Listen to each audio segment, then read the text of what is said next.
further, but y'all can make it to the bridge from here. Thanks, brother. Good luck to you. Y'all take care now. You made it real damn far, people. I'm proud of you. Now let's just cross that last mile. Hi, my name is Gabe Newell, and welcome to Left 4 Dead 2. We love this style of zombie-driven cooperative gameplay. Tom Leonard and the rest of the Left 4 Dead 2 team had a great time building on the design and game mechanics of the original, and we hope you have as much fun playing the game as we did making it. To listen to a commentary node, put your crosshair over the floating commentary symbol and press your use key. To stop a commentary node, put your crosshair over the rotating node and press the use key again. Some commentary nodes may take control of the game in order to show something to you. In these cases, simply press your use key again to stop the commentary. Please let me know what you think after you've had a chance to play Left 4 Dead 2. I can be reached at gaben@valvesoftware.com. I get about 10,000 emails each time we release a game, and while I can't respond to all of them, I do read all of them. Thanks and have fun. Reloading! We did a lot of work in Left 4 Dead 2 to make every campaign unique in terms of flavor and gameplay. This drove our decisions in regard to locale, lighting, population, music, and events. We wanted to create a continuous set of locations proceeding through the South, with the goal of making each location iconic and evocative. We drew up an overall world map of our version of the South, and charted out a journey through a variety of locations. While each location has its own particular common zombie types, we further differentiated each campaign by creating uncommon zombies that are thematically tied to that location. The uncommon zombies also have specific gameplay mechanics that make them unique. In each campaign, the music blended specific elements of the location with the central recurring Left 4 Dead theme. We also designed new elements in each campaign where the director could take control in interesting ways, be it weather, unique paths, or types of crescendo events and finales. Players spend the vast majority of their time shooting the common infected. We wanted to improve the feedback and visceral nature of this experience. In Left 1, we provided only the ability to shoot off limbs, with blood decals for bullet hits appearing only on the PC. Now, in Left 4 Dead 2, there are 43 unique ways to damage an infected, from gunfire through melee weapon way up to explosive damage. Because many of these wounds are non-fatal, players are able to wound an infected more than once, with about 780 possible damage combinations. Reload! To create the appearance of a wound, we project a texture modified by an ellipsoid that culls the pixels of the wounded area from the infected, creating a cavity for the wound to fit into. To avoid memory overhead, instead of creating wound variants for each of the infected, the wounds are spawned as separate objects that work for the entire horde. Our scripting system allows us to spawn specific wounds from specific weapon hits. For example, the sniper rifle headshot explodes the head, and the axe creates a slash across the meaty areas of the body.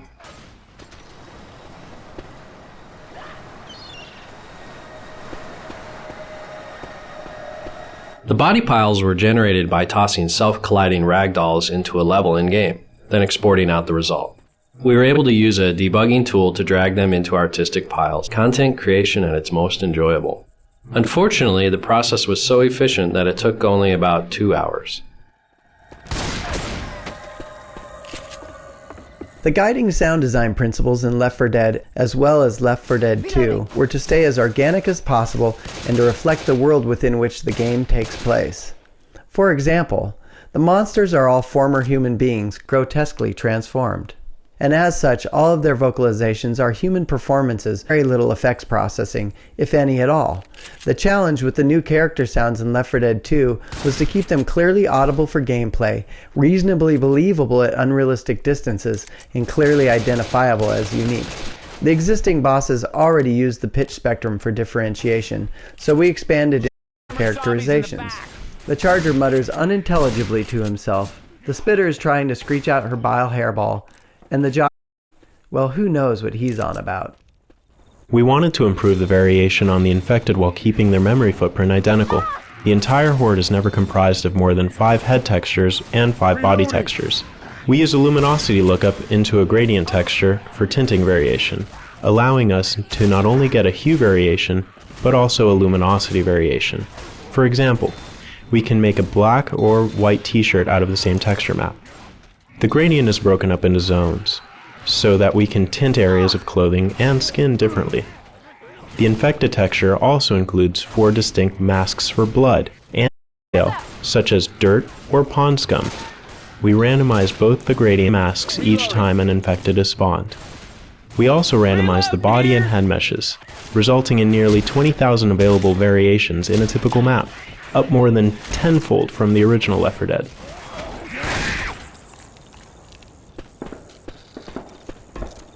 When deciding what to do about the music for Left 4 Dead 2, we faced some interesting challenges.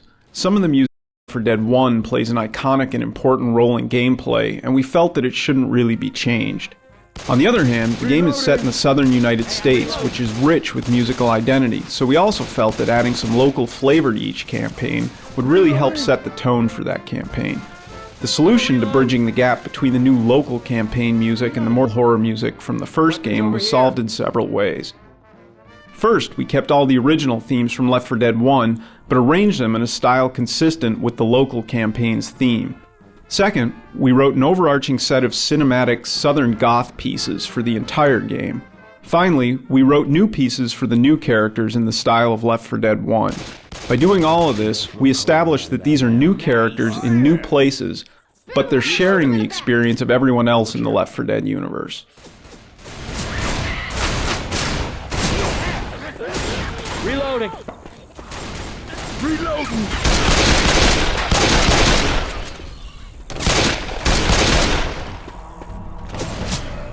The infected textures are part hand-painted, part photographic reference.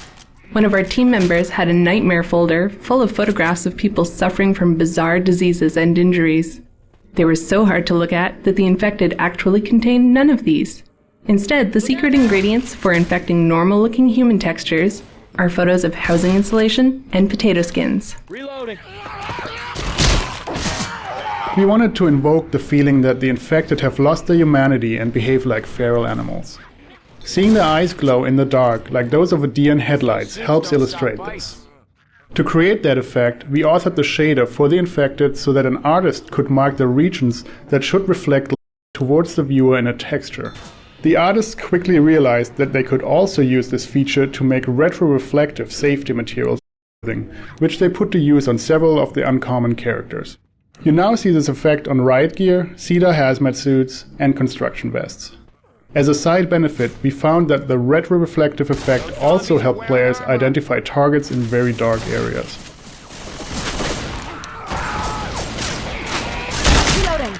This restaurant was one of the first areas we populated with tables and chairs. In early playtests, a survivor would pop a boomer, and the resulting explosion sent tables and chairs flying everywhere. It was a great effect. We decided to furnish a few more areas like this, so that more players would be likely to experience it at some point in the campaign. The pipe bomb has always been a crowd pleaser, but in Left 4 Dead 1 we were forced to disable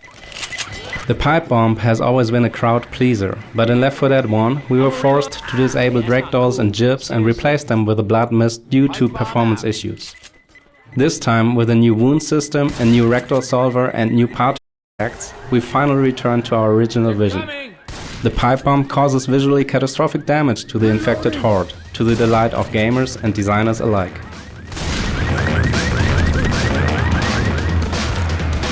I'm starting to like you guys!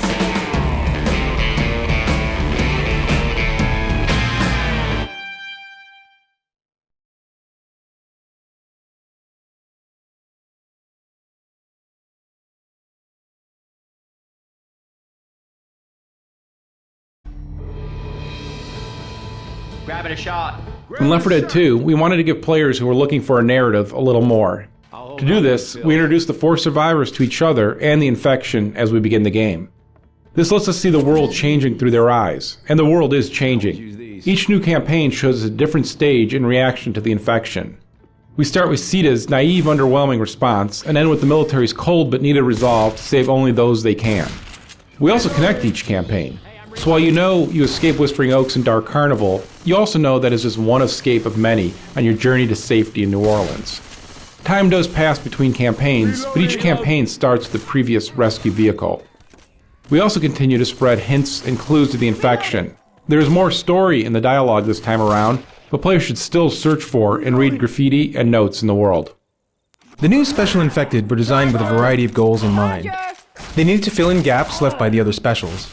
They needed to provide interesting combos with other Infected, and they needed to offer a new, fun set of skills for players to master, whether they were playing as or against the Infected. When we began Left 4 Dead 2, we had a list of several dozen Infected types that have been discussed over the past several years. We added a fair number of new designs to those, and eventually whittled our list down to the final three: the Charger, the Spitter, and the Jockey.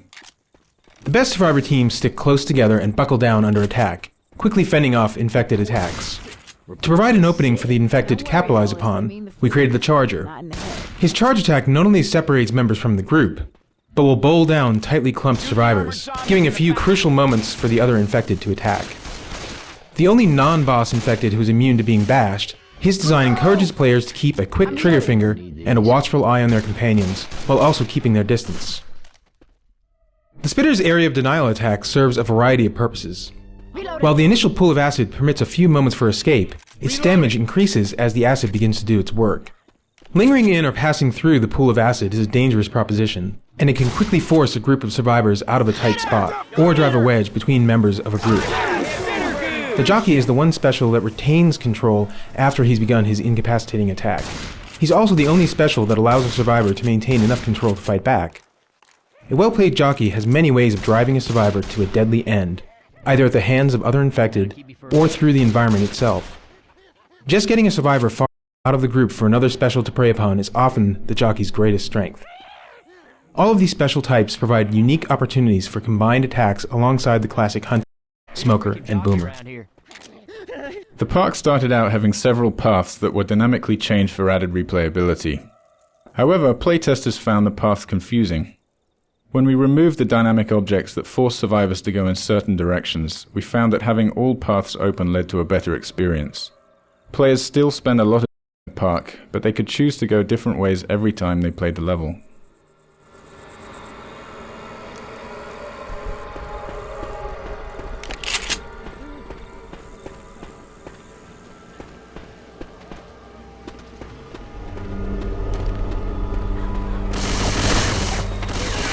Hey, look out!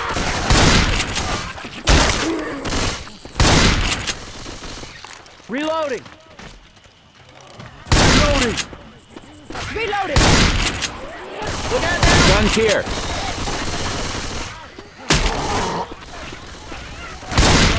Reloading! Bulletproof!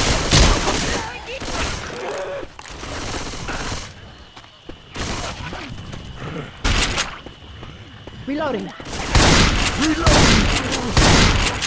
With the added variety of weapons in Left 4 Dead 2, we wanted to encourage players to scavenge weapons and switch between them frequently. We found that placing ammo piles scattered through the level fought against this goal, as players tended to find one gun they liked and then never switch, as long as they had practically endless ammo. We experimented with removing ammo piles from most of the environments, so that the only way to get more ammo was to find a new gun, and we immediately saw players switching weapon types more frequently. We also experimented with giving players deployable ammo packs, similar to the upgrade packs such as the incendiary and explosive ammo that are in the game today. Carrying an ammo pack was perceived as being less valuable than carrying a health kit though, and many players bypassed the item counting on finding another gun along the way. We found it was important, however, to continue to place ammo piles in the finale areas, to give players a home base to fight from in the longer set-piece battles. The animators experimented quite a bit with the movement styles of the new Special Infected in order to help them contrast with the existing specials. Some early passes at the Spitter featured awkward, bouncy, bird-like movements with knock knees and pigeon toes. She certainly looked different, but it was a little too humorous and didn't project enough of a feeling of strength and danger, so she ended up with much more aggressive posing and actions. We tried a few animal-inspired runs for the Jockey, including sideways leaping hops like a lemur and a four-legged hyena-like gallop. These fit with his maniacal laughter, but again, needed to be more aggressive. Such movements also would have caused problems maneuvering the character and reading its intentions in-game, especially in Versus mode. It also seemed too much of a mutation from the character's original human state when considering the amount of time from the start of his infection. The Jockey's final movement pass has him on two legs with just the right touch of animal inspiration. a menacing, predatory hunch, and hands bent rather like a praying mantis, ready to give survivors a big, deadly hug. It's on my face! Healing. Cover me, please. Oh. Ooh. Much better now. Healing. Cover me. Oh, yeah, that's what I'm talking about.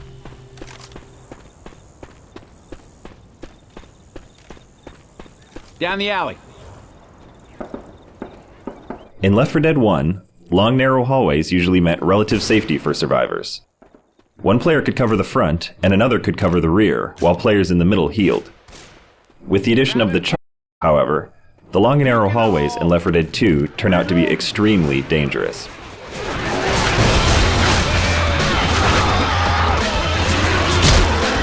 The two overpasses in this area continue throughout the rest of the campaign, and eventually meet up with the bridge that the survivors must cross to escape. When we initially designed the campaign, we planned for these overpasses to guide players to their eventual goal.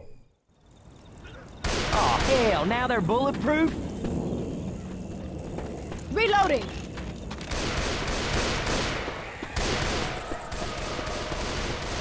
Reloading. First aid. The alarm scenario at the bus station was the first Left 4 Dead 2 crescendo event to feature the Gauntlet mode, where players must navigate along a path to deactivate the zombie rush. This proved to be a successful approach to countering the camping strategy of finding an corner and holding out.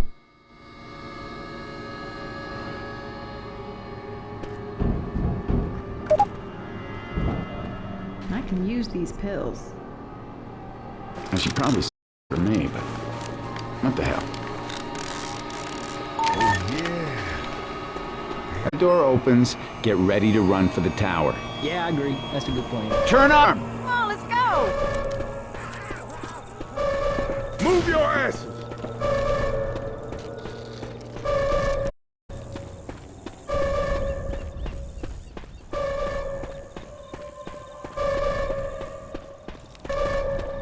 Left 4 Dead 1 had a good, fictionally justifiable cast of guns, the M16 being a standard police and military weapon, for example.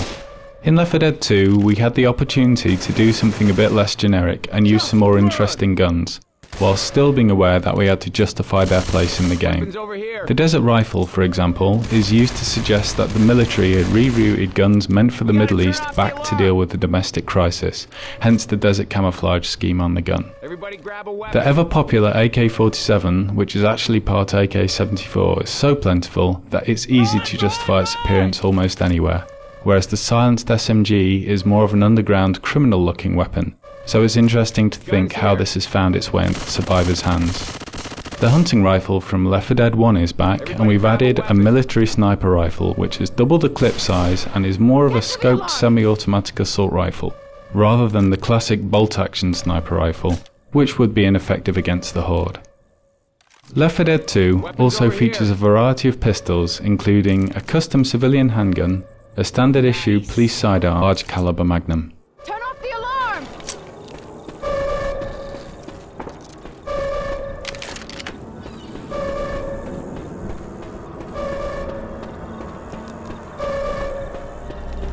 Because Left 4 Dead 1 took place entirely during the night, it was fairly straightforward to light the path we wanted players to take.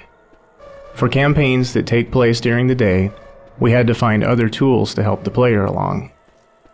The most valuable tools were visible landmarks, such as gas station signs, overpasses, the bridge, and smoke from wrecked aircraft. As with our efforts to replace the first aid kit, replacing the pain pills item was a challenge.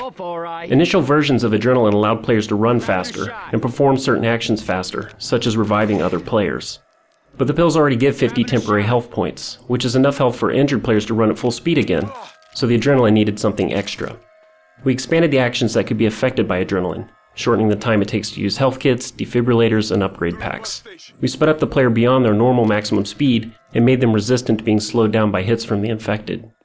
Although it doesn't give as much health as the pain pills, we found many interesting strategies began to emerge from the well-timed use of Adrenaline. As we added more special infected characters to Left 4 Dead 2, We faced a challenge in designing unique sounds for them that players could easily recognize and distinguish from the other specials and from the common infected. In Left 4 Dead, the 4 male specials each had both a distinct tonal range and a character attribute to keep them unique. For instance, the Boomer's vocalizations were kind of a slow, deep, bassy, gastric horror. As we added the new specials into the mix, it became increasingly difficult to avoid impinging on the sonic space of the previous specials. We found that we couldn't rely so much on using the tonal range for distinction, and instead had to push harder on characterization to help them to read clearly to players.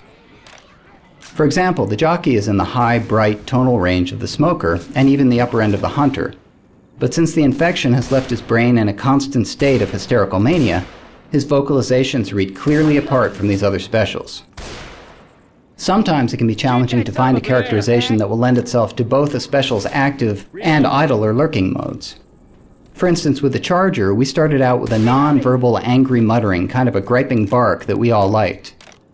Though the personality in his idle states was interesting and distinct, we found that we needed to ramp his vocalizations up to a more sustained yell for his attacks to get the right sonic intensity for these events. In subsequent playtests, however, we found that players were often surprised when attacked by the Charger, as they would associate him only with the aggressive attack vocalizations he makes from the point that he sees them through his charge, and since he would generally see players before they saw him, they didn't have a chance to connect him with the angry, non-verbal mutterings of his idle states. So we ended up recording new vocalizations for these states, mixing in elements of his more strident calls and yells amid the gripes and barks of his idle states, so that players could make the leap to recognizing a lurking Charger in the vicinity. The Source Engine's animation system is a powerful tool that lets us create animations procedurally instead of authoring each of them individually by hand. There are various reasons for doing this, which become clear when we consider the challenge of animating the jockey riding a survivor. From the start of the jockey's design, we wanted the survivor to be able to fight back to some degree. With that in mind, we decided it would be vital for the survivor to know the jockey's intent, regardless of how successful he was at acting on it. So even though you may be stuck against the table going nowhere with a jockey on your back, we want you to understand that the jockey is really trying to get you out that door at the end of the room, and around a corner where your friends can't help you. To accomplish this, we implemented a system of animation layers that would work in conjunction with the jockey. These layers are attached to different controls that the code interacts with, called pose parameters. The first layer consists of the survivor's upper body from the waist up, which allows the survivor's reactions to work in sync with the jockey's motion. The second layer is the survivor's locomotion, constrained to the lower half of his body from the waist down.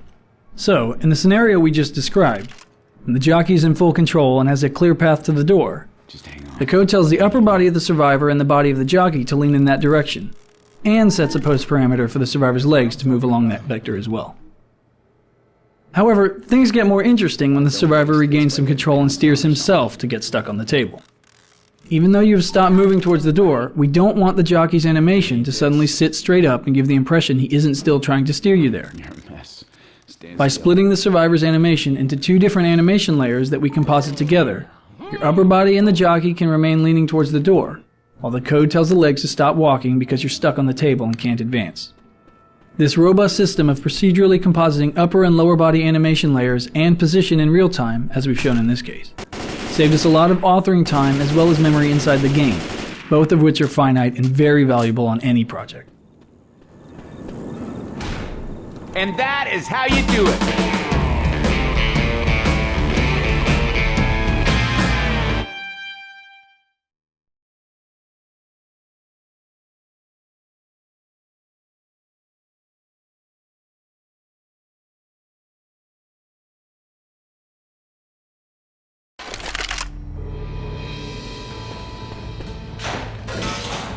We gotta keep following. Up until Left 4 Dead 2, all playtests conducted at Valve required an observer from the team to sit behind each tester and observe them directly.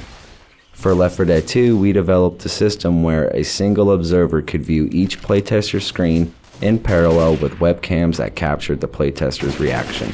We recorded every playtest so we could go back and reference specific moments at will. This meant that most of the team could continue working during the playtest, which often takes several hours out of every day.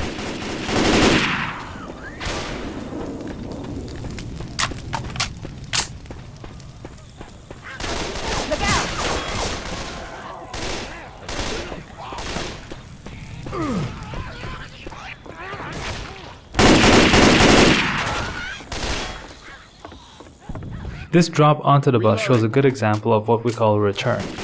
If a survivor walks on top of the bus, he has a height advantage against the infected.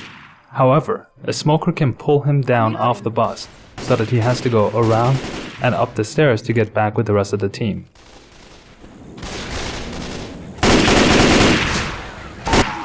Setting fires to zombies was always a high point in Left 4 Dead, and we wanted even more ways to light zombies on fire in Left 4 Dead 2. Green gave rise to incendiary ammo. Initially, we dispensed incendiary ammo and later explosive ammo from fixed ammo boxes placed through the levels. These boxes could be used many times by a player. But while this was fun for playtesters, we found that they were either hesitant to progress away from the item or hoarded the special ammo until they really needed it. We tried replacing one of our previous experiments, the ammo pack, with a version that deployed a 1 use per player ammo upgrade box.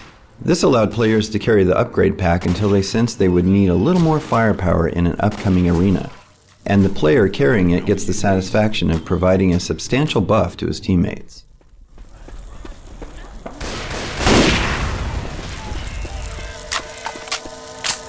Up here!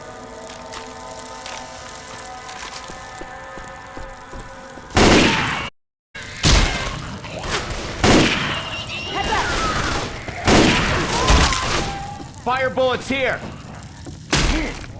Everybody grab some incendiary ammo! Let's start some fires, people! As with the smoker, the spitter has a gameplay style which necessitates making her more visible to the player at a distance. Since the spitter's strategy is to hit and run, striking at the survivors from far away, we needed distinct visual markers to differentiate her in the dark spaces during the chaos of combat. To this end, we concocted a glowing drool that would illuminate her and create a sharp contrast to the other game colors, while playing off the green teeth associated with the infection. The trail she leaves, which is visually similar to her projectile attack, allows players a brief chance to track her movements when she retreats to hide.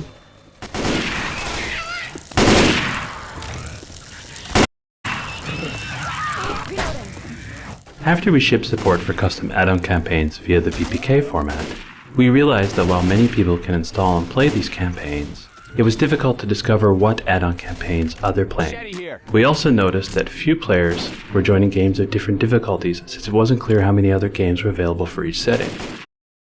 To solve this, we implemented a browser that shows nearby lobbies. The lobby browser displays the campaign, the difficulty level, and how many lobbies have open slots available. We also display lobbies for campaigns you have not yet installed, offering the chance to download them directly. Once the lobby browser was released, we saw a sharp increase in the number of custom campaigns being played. Custom survival maps are particularly popular, with themes ranging from supermarkets to medieval castles. Sight weapon upgrade came from an experiment during the development of the first Left 4 Dead, though we didn't end up shipping them at the time.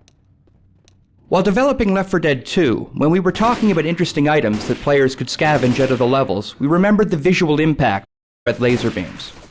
The original intention of the item was to increase the accuracy of the guns, but the more valuable benefit was accidental. You could now see where the other members of your team were aiming. We also liked the choices that confronted players when they had to decide whether or not to swap out their upgraded weapon for one of a different style. Reloading. Man, Nick, you picked a bad day to wear your white... Reloading. Reloading! You have got to be kidding. After Left 4 Dead 1 shipped, we wanted to experiment with an optional crescendo event.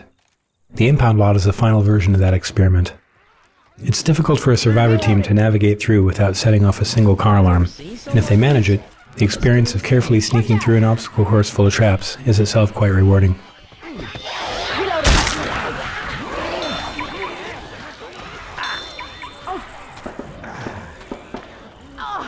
Do you smell sewer? Because I still smell it. Climb the ladder. Throw in a pipe bomb. Look out! Heads up! Pipe bomb.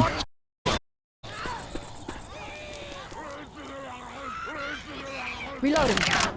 What are you gonna make? Since managing health with a first aid kit is such a large part of the player's decision process, finding a new item for the backpack slot proved to be difficult. We wanted the new item to be as valuable as a health kit in certain situations and have a big benefit for the team, as opposed to being merely another offensive weapon. It needed to have a user interface similar to the health kit, requiring a target and an action that takes some time to perform. We also liked the idea of an item that would act like a get-out-of-jail-free card, an insurance policy in case of a tank or witch attack. Our exaggerated version of a hospital defibrillator immediately conveyed the purpose of the item. Plus, it gives the survivors a chance to yell, "Clear!" They're blowing this bridge to cover a retreat. If we want to go with them... Something that was always sad for us to watch in Left 4 Dead was that players would always choose an optimized path through a level once they played the map a couple times. That meant the hard work we put into other areas of the map would never be seen. So one thing we wanted to add in Left 4 Dead 2 was the ability for the AI director to change the path of the survivors through a level, so they have to take a different path each time. The cemetery contains one example of this new approach. There are 4 different paths that the AI director can create for the survivors. It does this by spawning in and out particular crypts and gates. Reloading! I'm reloading. Machete here. When we began development on Left 4 Dead 2, we decided early on to cast a totally new band of survivors in the lead roles. This involved extensive concept sketches, and then a period of evaluating actors with the help of several talent agencies. Once the actors were cast, we brought them in for a full costume photo shoot and conducted 3D scanning of their facial features. This reference was then used by our artists to create high-detail digital sculpts, which formed the basis of our in-game characters. The goal from the beginning was to provide the player with a lineup of believable survivors, real people juxtaposed against extraordinary situations.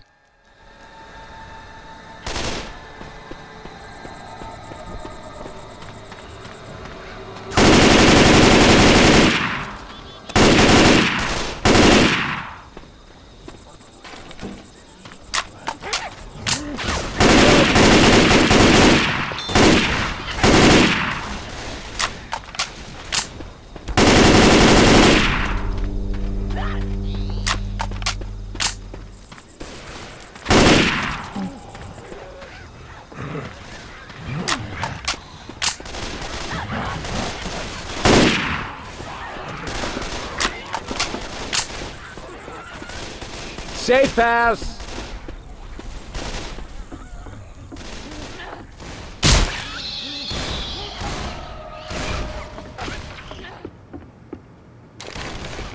I'm reloading. Ellis. You guys aren't so damn bad.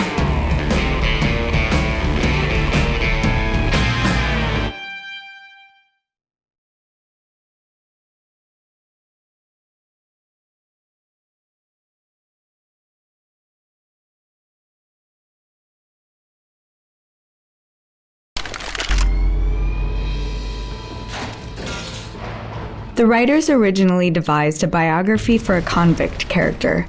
There was an idea that here in the lawless world of the infected, this escaped convict, sick of wearing prison clothes, had taken the effort to loot a very expensive white suit from an abandoned clothing store.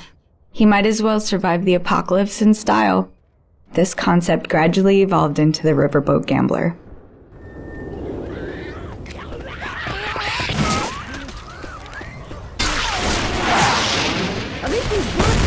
Christ, those guys are such assholes.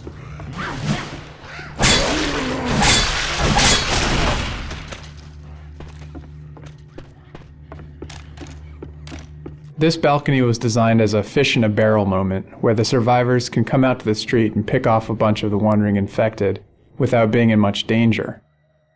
We felt it was a good introduction to our interpretation of Bourbon Street, giving a nice atmospheric vista without too much immediate threat.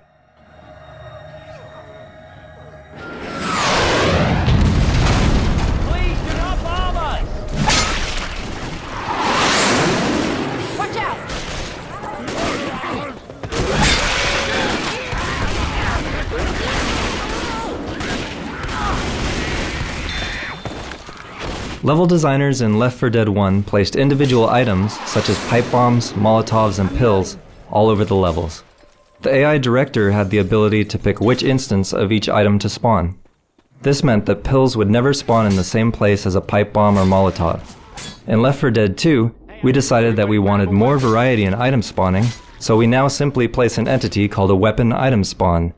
The AI director not only chooses whether or not an item will spawn in a given location, it also chooses what type of item will appear. We deliberately sought to design iconic French Quarter locales that would be fun to fight in. This jazz club gave us a nice large interior space that offered a break from exterior streets and alleys.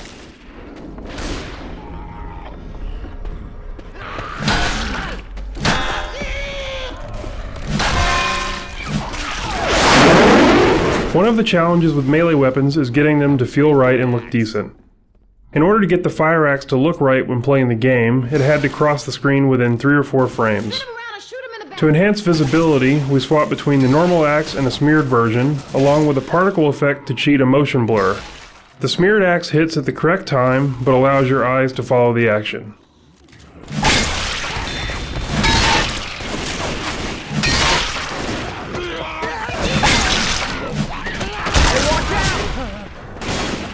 Because sound is such a crucial gameplay element in Left 4 Dead, the designers needed temporary sounds to test out ideas for the new boss Infected.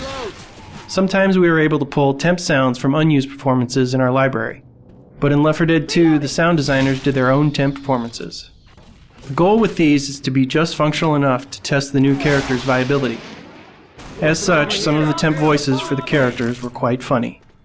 While inappropriate for the actual game, some of the sounds were highly popular within the team, and it was common to hear animators up and down the halls mimicking the early Charger test calls. Left 4 Dead 2's level designers started out by experimenting with variants on the proven designs of Left 4 Dead 1. For example, we tried out several situations where there was a benefit to splitting up the group. We soon found that Left 4 Dead 1 had done such a good job of training people to stick together, it was incredibly difficult to get them to separate. We abandoned that experiment, but retained some of the elements to apply during crescendo events. For example, in the mall gun shop sequence, it can sometimes be advantageous to send 1 or 2 survivors to retrieve the cola, while the remaining survivors stay on high ground to provide cover. This is the only traditional crescendo event in the Parish campaign. In Left 4 Dead 1, every crescendo event was essentially a button press where players held out in one spot until the infected stopped coming. While we added the onslaught and optional crescendo variations, we felt that the old school Left 4 Dead style event still had some life in it.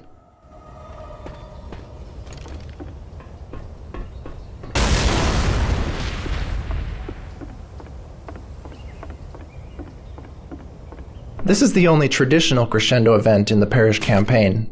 In Left 4 Dead 1, every crescendo event was essentially a button press where players held out in one spot until the infected stopped coming.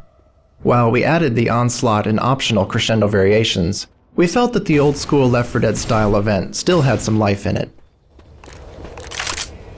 Looking at reference from New Orleans, we saw a lot of images of Mardi Gras. We decided we couldn't have a campaign set in that region without a parade float. We designed our float to look a bit sinister. Whereas most gesture heads are typically bright and goofy, we wanted ours to be a bit darker and more scary, so we made the model appear more angular. We also chose colors that were less cheerful and more in keeping with the fall festival.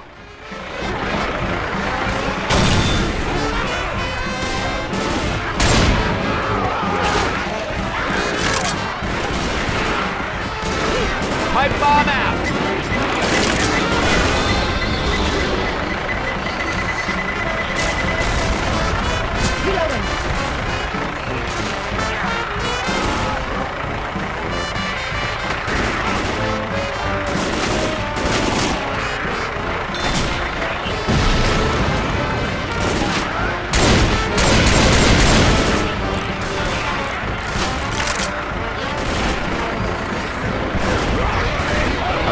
Here.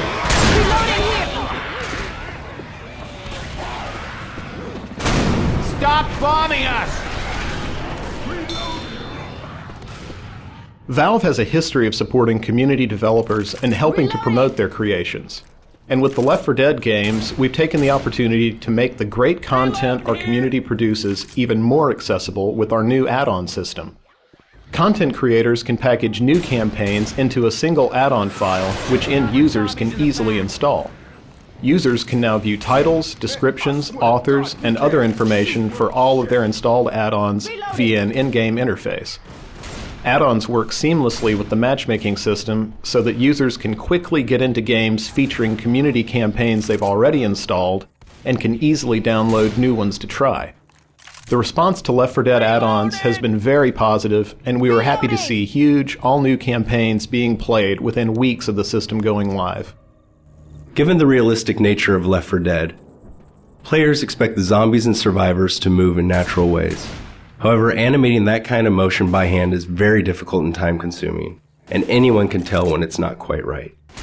Since we don't want every zombie to move the same way, a large number of motions are required to provide enough variety.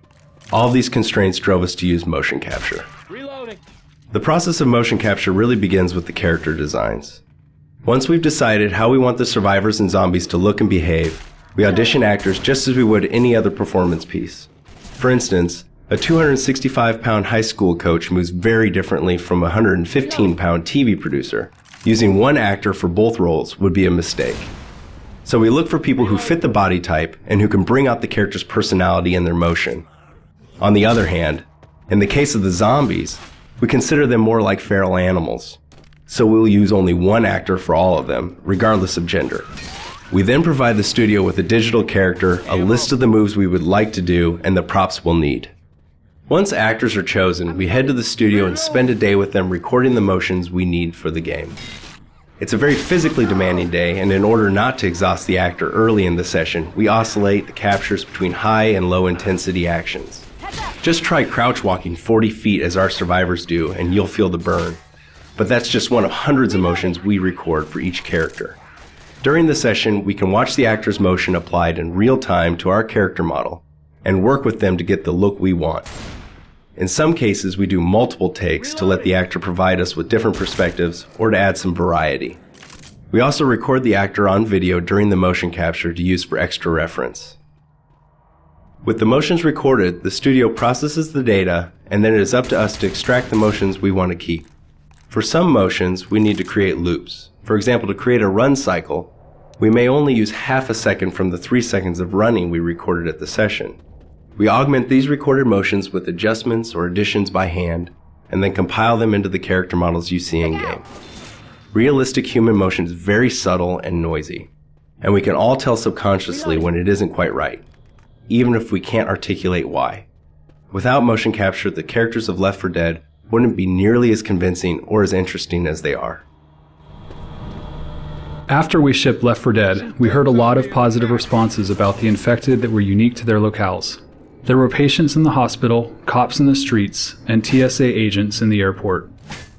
We wanted to add further variety to Left 4 Dead 2's campaigns, so we decided to include an uncommon common infected for each campaign.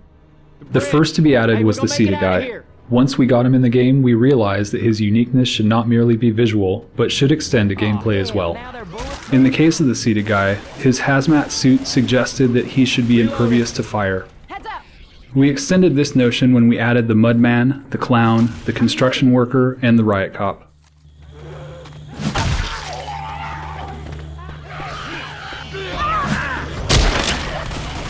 In Left 4 Dead, our designers could place alarmed cars in levels. When shot, these cars would flash and make noise, attracting the infected horde. Unfortunately, the alarmed cars would be located in the same position on every playthrough, taking away from the desired unpredictability. In Left 4 Dead 2, designers can now place groups of alarmed cars and let the AI director mix and match which cars have active alarms, if any.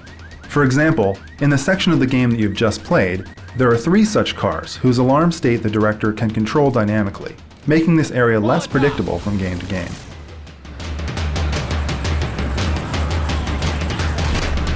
I'm starting to like you guys!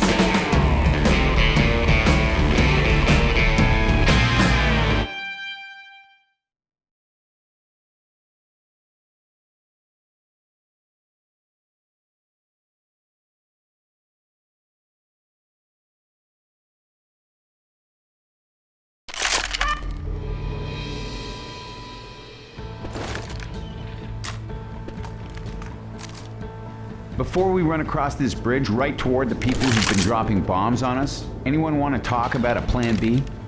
No. Those sound like soldiers. This finale felt risky at first, since it involved the players just moving in a straight line almost the entire time. We wondered whether the experience would feel enough. However, given the fiction and fantasy of the space, we found players were constantly making small movement decisions that kept them interested and immersed, and our concerns about monotony fell away.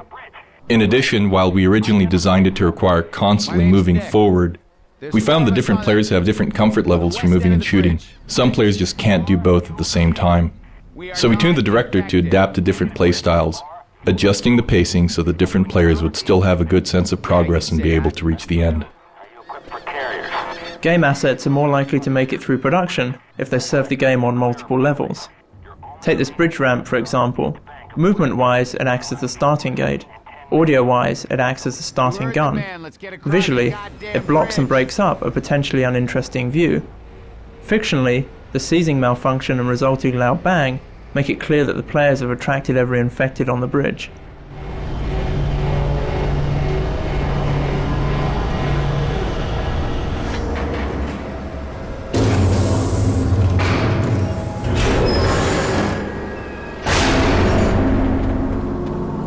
Let's move!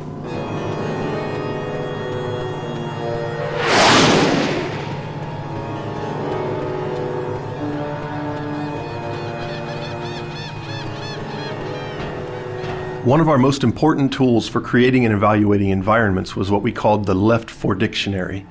This collectively developed set of terms, ideas, and gameplay grammar describes spaces via their properties, functions to gameplay, and their relative advantage or disadvantage to the survivor or infected.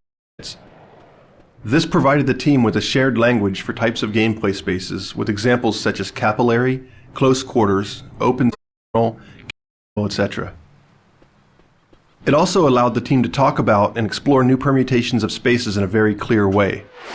The Left For Dictionary proved instrumental in allowing us to efficiently refine our environments and tune difficulty based on an understanding of how each type of space would influence the gameplay. It was especially useful in this bridge map, where we start with a very uniform bridge and instead of rooms, hallways, etc., we create desirable game spaces using vehicles and damaged portions of the structure. Most of the region where Left 4 Dead 2 is set is quite flat. There are few hills or changes in elevation, but maps without any elevation change can be monotonous both visually and in terms of gameplay. That's why this double-decker bridge was not only a visually strong set piece, it added the much-needed element of verticality to the campaign.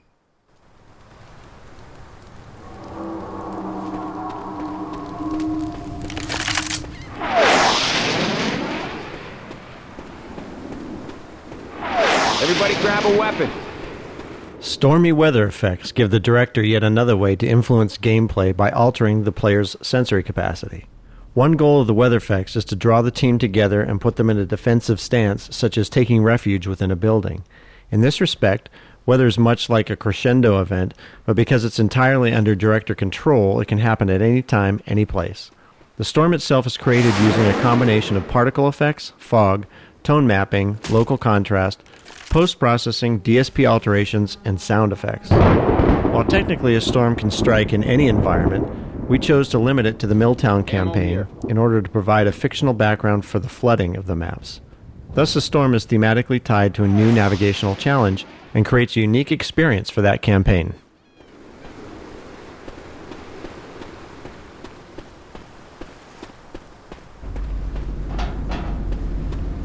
The grenade launcher came about purely out of our desire to see more explosions and more zombies killed by explosions. We found that something interesting happened when we gave one of the 4 survivors a grenade launcher. They became more vulnerable to close-up attacks, and their teammates adjusted their strategy accordingly. A pattern emerged where one player would lob grenades from afar at approaching mobs, and the other players would clear off the stragglers when they got too close.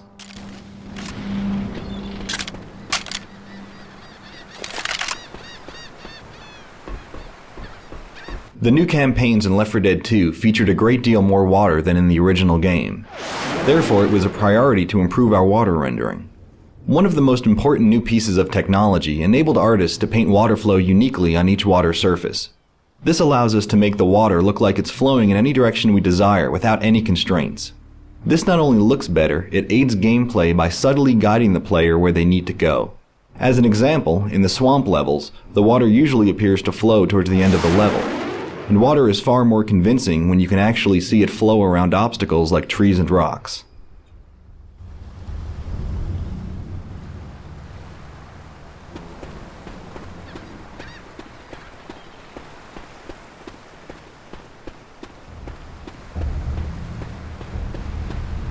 Traditionally, players were connecting to our multiplayer games by selecting a server with available player slots from a very big list. Players might select a server by an appealing server name or network latency. This worked well for 24 or 32 player games, where many players could have a great experience even without tight cooperation with their teammates. But for Left 4 Dead franchise, a different approach was required. We wanted to build a group of 4 players who could start a campaign together, possibly as complete strangers, but quickly acquire the feeling of being a bonded team. Valve Matchmaking operates on a vast set of player statistics, from headshot percentages of friendly fire incidents to the likelihood of sharing a first aid kit with a wounded teammate. In the years since Left 4 Dead's release, our matchmaking system has undergone many changes, resulting in better player experience and longer average team playtime together. With the introduction of new team game modes, we now even measure performance of the entire team and do our best to provide the players with reliable teammates and worthy opponents. We continue to gather and analyze an abundance of statistical information from our real-world players and use that to improve our matchmaking system. For Left 4 Dead 2, the Source Engine received many new features and optimizations that enable it to handle denser, higher resolution environments, effects, and characters. This gave us leeway to fit additional weapons, creatures, and larger environments into the same footprint as Left 4 Dead, while increasing the quality of each element across the board. Many of our particle effects now use several new techniques which at least double their visual resolution while requiring no additional memory. This has enabled us to create complex weather effects such as the heavy thunderstorms in the Hard Rain campaign. The new zombie horde is considerably more variable than that of the first game, with higher resolution meshes and skinning. Not only do the infected look better, but using a combinatorial meshing and shading system, there's over tenfold the number of variations possible in Left 4 Dead 2 while consuming no new memory. The environments also feature considerably more polygonal density than the first game. Many elements that would have been painted into a texture are now fully modeled in the environment. Foliage looks cleaner, while also responding naturally to weather conditions. Additionally, water has gotten a major visual upgrade over Left 4 Dead 1, with far superior lighting, reflections, and flow mapping. All these pieces come together to improve the visuals of the game while keeping it smooth to play. The Source Engine uses 2 different methods for modeling world environments: a volume-based system for general forms and a polygon-based system for details. Each has its own advantages and disadvantages, and they must be integrated together to create a game map. One of the challenges associated with this setup is that the 2 systems have mostly separate authoring pipelines, and it's easy to make a change in one and break a tightly integrated set. As part of making the modular kit of parts that was used to create this bridge, we developed a new hybrid workflow that allows content authors to create and iteratively edit both types of world geometry simultaneously in a single tool. The resulting modules are pre-optimized Lego blocks that can be fitted together, allowing the level designer to focus more on gameplay and less on modeling.